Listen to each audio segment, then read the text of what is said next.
అందరూ బాగున్నారు, నా లైఫే సంకనాకిపోయింది అనుకునే వాళ్ళు ఈ వీడియో చూడండి. నిక్, ఇతన్ని నో లిమ్స్ అని కూడా పిలుస్తారు. Famous motivational speaker.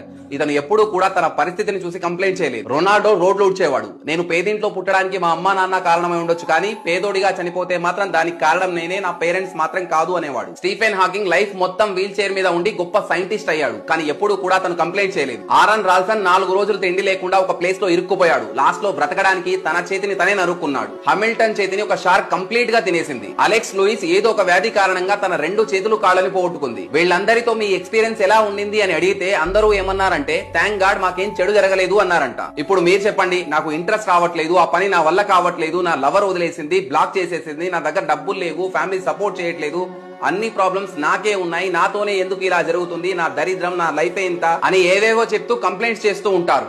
కాళ్ళు చేతులు అన్ని సక్రమంగా ఉన్న లైఫ్ ని బాలేదని తిట్టుకోకండి. వీళ్లకు జరిగినట్టు ఏదైనా మీకు జరగరాంది పెద్దది జరిగితే మీరు అస్సలు తట్టుకోలేరు. మిమ్మల్ని ముందుండి